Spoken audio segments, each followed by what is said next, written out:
In October of 2019, 32-year-old James Kennedy was booked into the Mahoning County Jail on a parole violation. Less than a year later, James would be found unresponsive in his cell. Shortly after that, he would pass away. Now his mother has filed a wrongful death lawsuit claiming that it was the medical negligence at the jail that caused her son's death.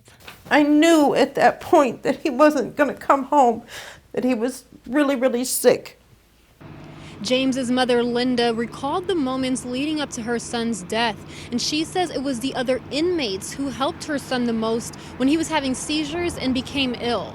Different inmates said that they have pulled the call button, that James was using the restroom and blood was coming out, and he told them he's going to die.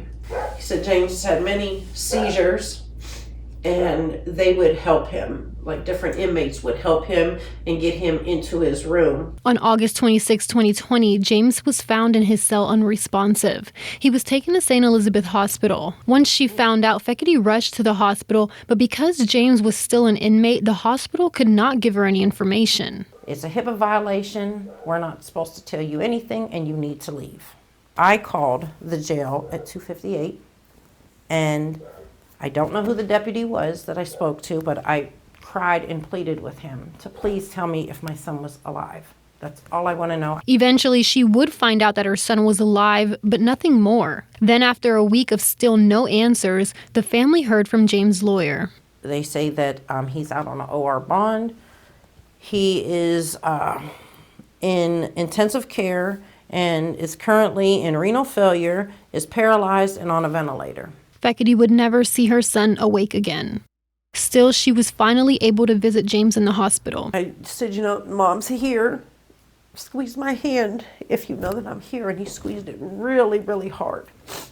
James passed away on September 27, 2020. His official cause of death is listed on his death certificate as acute pancreatitis, and that was on set for weeks prior to his death.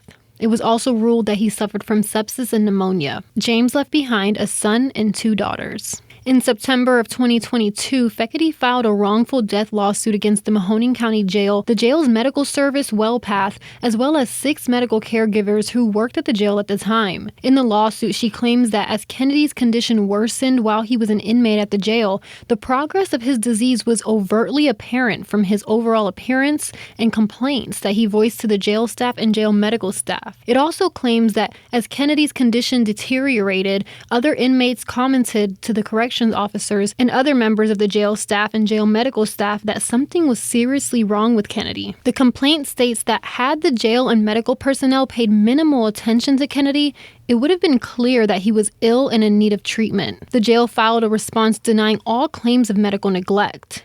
The lawsuit is currently ongoing, and First News did reach out to the Mahoning County Sheriff Jerry Green, but he did not wish to give any further comments at this time. In the article below, you can read more details about the lawsuit and about James's death. In Youngstown, Jennifer Rodriguez, WKBN 27 First News.